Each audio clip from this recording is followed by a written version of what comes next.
All right there, music fans. Once again, Peter Scove of Music is a Journey, and continuing on part 2 with the first 10 albums of Judas Priest. In the previous video, I talked about, of course, the first 5. We're going to talk about the next 6 to 10. However, before we do that, actually, there were a few things I wanted to say that I kind of forgot to say. Plus, I'm a day or two late getting around to doing this one, so I've had a chance to listen to a little bit more Judas Priest. Couple of extra thoughts I wanted to add in there from the first lot.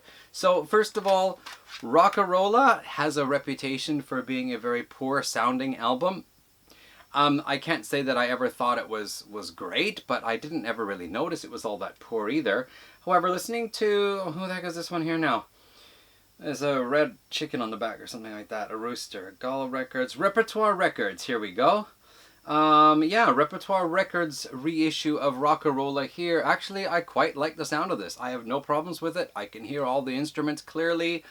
Sounds pretty good. I mean, it's 1974, so you don't have like super high expectations, you know, for a debut album, but I think it sounds alright. The only problem I have with the Repertoire Records one is that whole Winter Retreat, and Deep Freeze, Winter Retreat kind of sweet thing there or whatever, is that the track is broken into 3 separate tracks, and it's broken in the wrong places.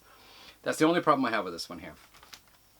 Another thing I wanted to say, now okay, so Hellbent for Leather, this is probably of those first 10 Judas Priest albums, this is probably the one that I've heard the least, simply because I only picked it up within the last 10 years, along with Stained Class.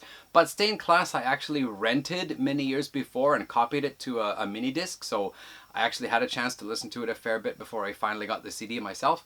But Hellbent for Leather, there was one thing that I noticed on here. What is that song now? It's called Burnin' Up. And honestly, I think that could have been a Queen song. You know, when Queen rocked out, they really rocked out hard. Burnin' Up could have been a Queen song. It could be like Judas Priest does Queen. Seriously. Yeah, and aside from that, just listening to these albums again, yeah, Hellbent for Leather, Killing Machine, Killing Machine and Stained Class, they do have excellent tracks. I think they're both great albums.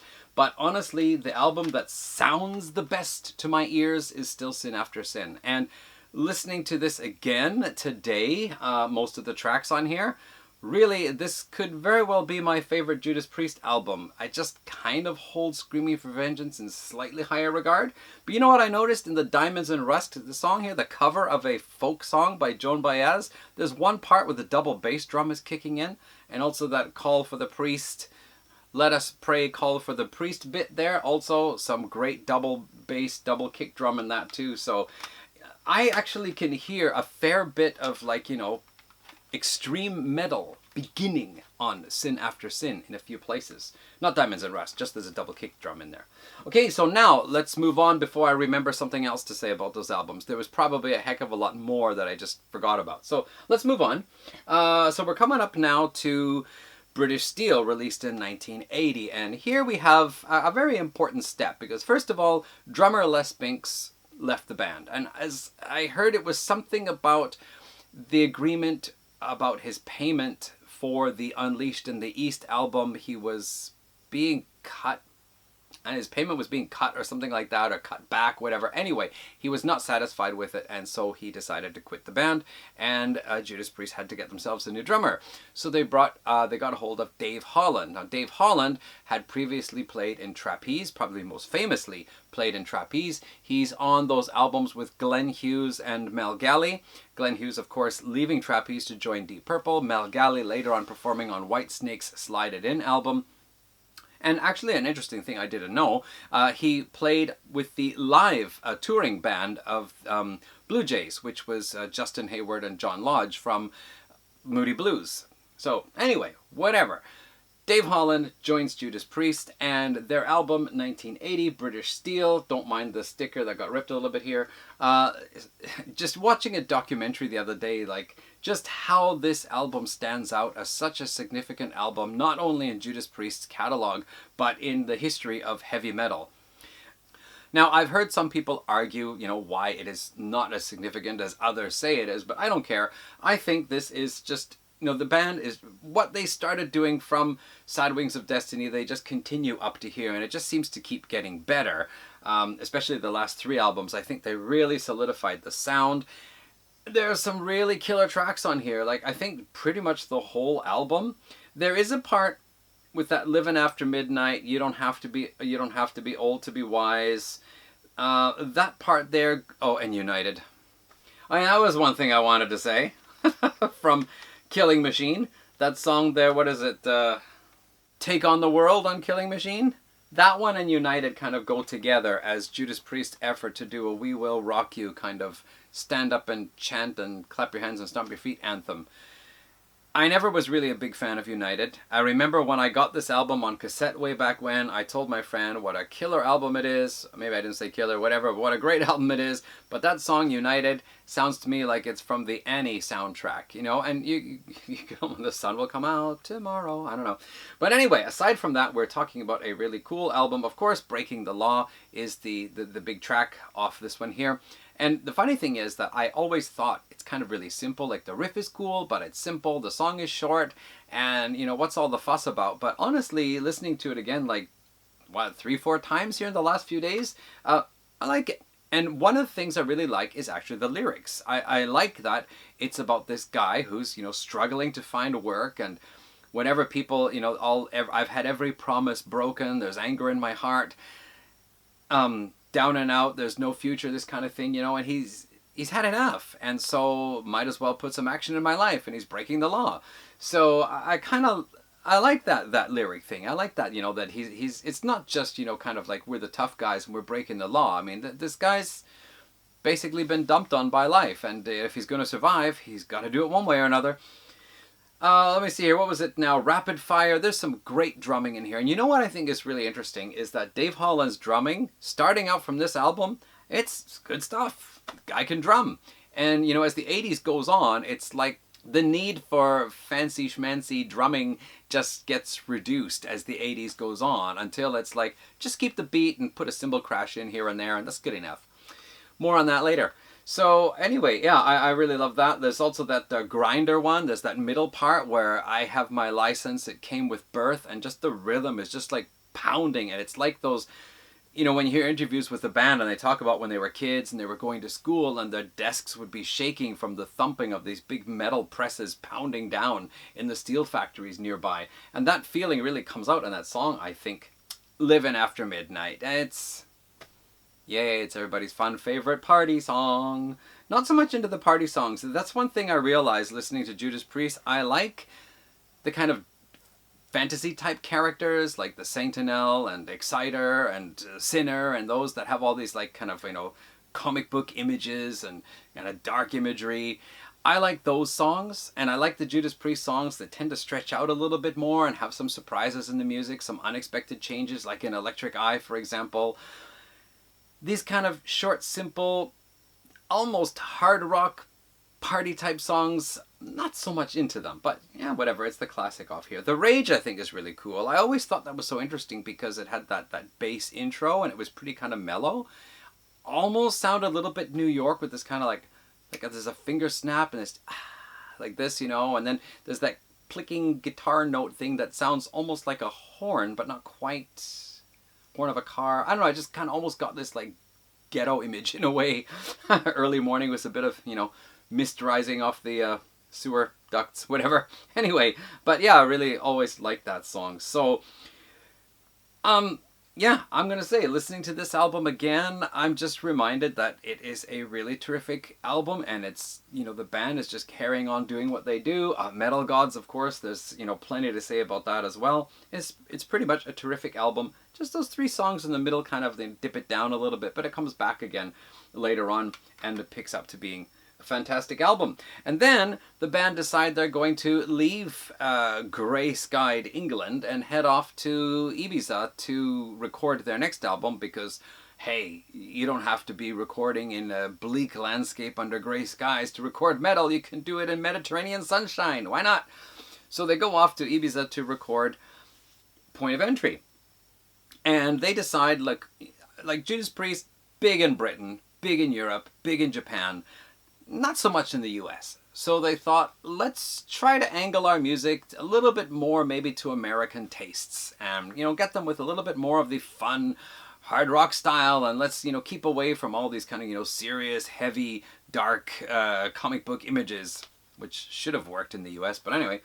So here we come with Point of Entry. This is an album that gets a fair bit of criticism, at the same time a fair bit of praise. The criticism is the band was just developing heavy metal fantastically. The whole new wave of British heavy metal kicked off, basically most bands inspired by Judas Priest at some point along the way. And then Judas Priest come up with what is mostly a hard rock album. I, of course, got this way back in the day, and it was kind of puzzling because this is the one between British Steel and Screaming for Vengeance, and it's a bit of an eyebrow raiser, like how the heck did that happen? But I guess because I had it way back when, it does stick with me, and so listening to it again here these last couple of days, I got a really clear vision, impression of what it is I like and what I don't like. Heading Out to the Highway, I've always liked that song. It's a great album opener. It's a great live song. I used to know how to play that riff at the beginning of the song. Actually, I used to know how to play most of the song, I think. So that's all cool. And then songs like Desert Plains and Solar Angels, those two are really fantastic. Desert Plains with some wonderful imagery and these like tumbling drums that come in like Wild Mountain Thunder. And those drums come up in the song here and there. So there's always that kind of almost tribal feel of being, out crossing the desert to finally reach the person you love. Solar Angels, again, this kind of more like fantastic image type song and these swooshing sounds of the angels moving around. I think that's pretty cool. The rest of the album is pretty much a hard rock album. Hot rockin', it's catchy, and it's got some good riffs. It sounds pretty good. A couple other songs, I always thought Turn in Circles was kind of okay, but songs like You Say Yes and All the Way, it's like, yeah, if I wanted to buy a hard rock band, I probably wouldn't be looking for it in Judas Priest. But, here's the thing. So, I was into AC/DC, and a friend of mine said, well, knowing that I also was interested in Black Sabbath and Van Halen, my friend said, oh, if you want a heavy band, you should check out Judas Priest. So I went to the store. I didn't have a clue what Judas Priest sounded like, just I trusted my friend telling me that it's a heavy band. And I saw Screaming for Vengeance, and I took that one. And the reason why is because one of my other friends, his older brother, had a Screaming for Vengeance poster on his wall. So when I saw that, it was like, oh, that's what Dave likes. Oh, I'm going to get this one then. That should be pretty good.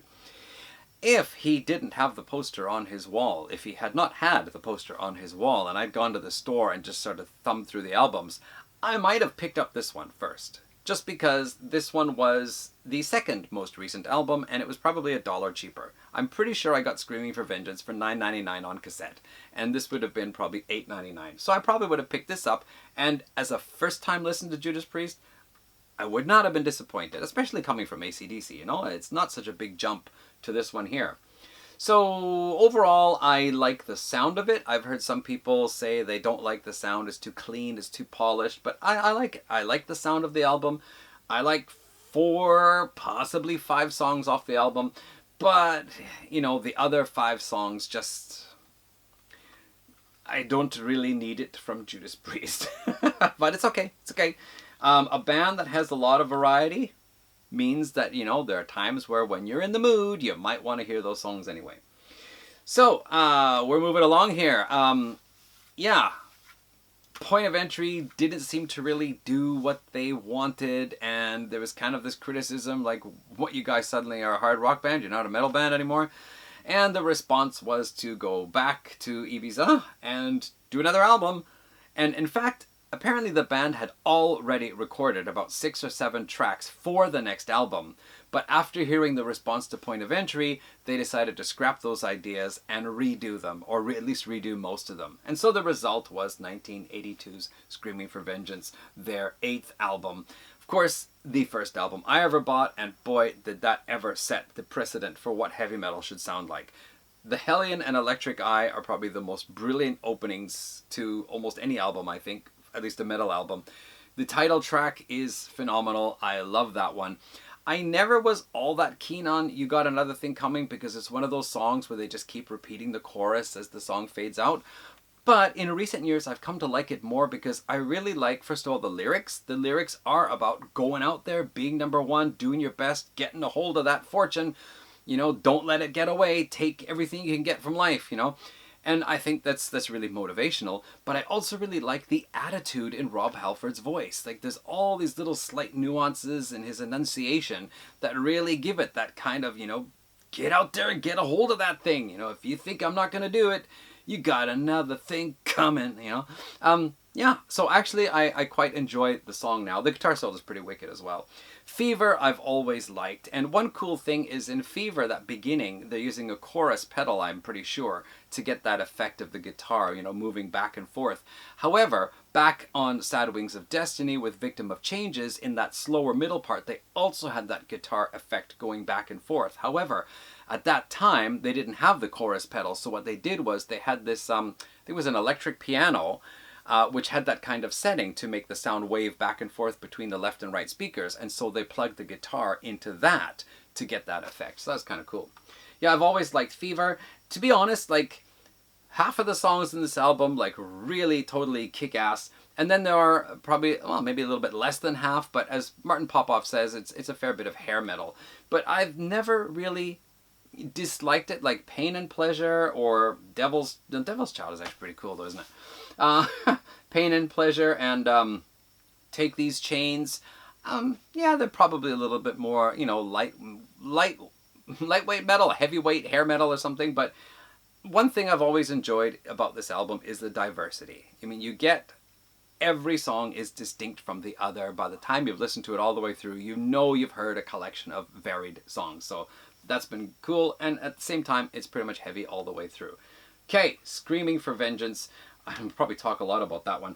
So here's where I come into the picture. I got Screaming for Vengeance, and then I could not wait when I heard that there was a new Judas Priest album coming out due in early 1984, and there it was. It's got a sticker on here too. Defenders of the Faith. Now, when it came out, some critics said, oh, you guys just went and made another Screaming for Vengeance. But I don't think so. To me, this album sounds quite different. The guitar sound is different. The production sound is different. The themes of the music, the way the songs are put together, it's a different album. To be honest, I find the sound a little bit thicker, like it doesn't ring out as well as Screaming for Vengeance, and even that is a little thicker than Point of Entry, but I don't think Screaming for Vengeance recorded or mixed the same way as Point of Entry would have worked. But still fantastic. Side 1 is just brilliant. I love this. Free Will Burning is so cool because I think they did this on Grindr as well. They start with a riff and they're singing the verses, and then there's a change up, and then the riff becomes faster. And the vocalizing, the singing also becomes faster to suit the new riff. I think it's on Grindr. Was it Grindr or Rapid Fire? I forget. Damn. Anyway, I like that. I think that's cool because you get used to the fact that songs are going to have an intro and a verse and a chorus and a verse and a chorus. And then, you know, they give you the verse, the chorus, and then they give you a different riff. And you're like, hey, where'd that come from? That's really cool. Now we're moving into a different part of the song. That's great. Jawbreaker is cool, and Rock Hard Ride Free actually started as a song called Fight for Your Life, which actually appears as a bonus track on, I think it was Killing Machine. And it's neat because basically all the verses and the riffs are the same, just they have this different intro for this one, the solo is different, and then of course the chorus is different. I really like that too. It has that really beautiful melodic guitar at the beginning, which then comes in after the solo, and then it has this odd beat to it. It's like instead of doing that, you know, that kind of cascading effect, it'd cascade a bit and then jump and cascade a bit and jump and cascade all the way through. And it's kind of neat. Like, I remember noticing that when I was, like 13 years old and thinking, wow, that's really cool that they're doing that. There's this unexpected sudden beat that comes in when you're not thinking it's going to happen. Side 2 is where things get a little bit stranger. I mean, Love Bites, that was kind of the big fun naughty song, right? And then after that, Eat Me Alive is another fun naughty song, only this one is a lot more intense and down and gritty and heavy. And it was a funny thing because, you know, a lot of the guys in my junior high school thought, you know, Eat Me Alive, yeah, what a great song, yeah. And I'm thinking, you know, and then, you know, some of them were going around saying I was gay for some reason. I guess, you know, let's bully the grade 8 kid, you know, call him gay and make everybody think he's gay. And it's like, you know what? If you actually read the lyrics to that Eat Me Alive song, knowing what we know now, it's like, come on, guys. Ask yourselves this. Why did you like that song so much, huh? But, I love the song Raw Deal from Sin After Sin, and that's also pretty much straight up, men in a gay club. Things are happening. But anyway, who cares? Yeah, and then some heads are going to roll. Probably that one could have fit the theme of side one. This heavy duty and Defenders of the Faith, it's like, nice idea, but we are going for this, chanting, stomping. It's basically We Will Rock You without the extra clap. Instead of the dun dun cha, it just goes dun cha, dun cha. So basically Judas Priest version of We Will Rock You, isn't it?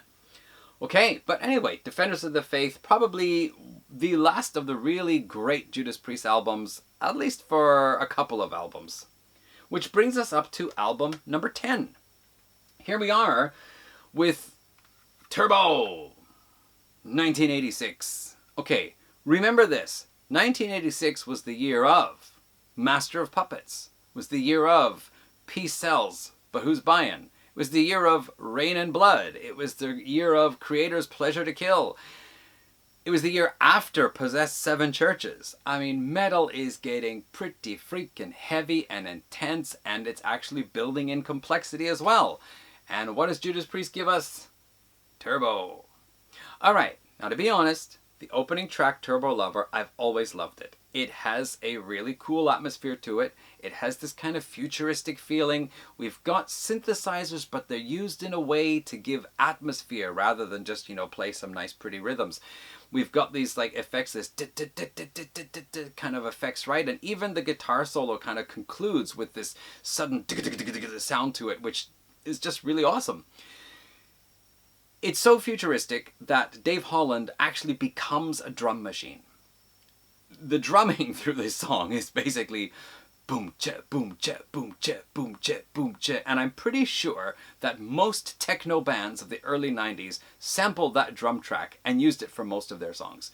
He really does not do very much other than boom, cha, boom, cha, boom, cha throughout the song. There's a little bit with a I'm your turbo lover, boom, cha, boom, cha, boom, cha. And there might be a cymbal crash here and there. But yeah, Dave Holland became a drum machine.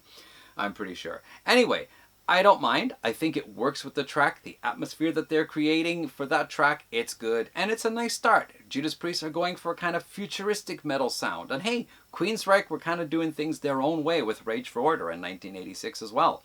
So it's not that far out of the ballpark. What happens is the rest of the album is basically a hair metal party rock album. What? We don't need no parental guidance here.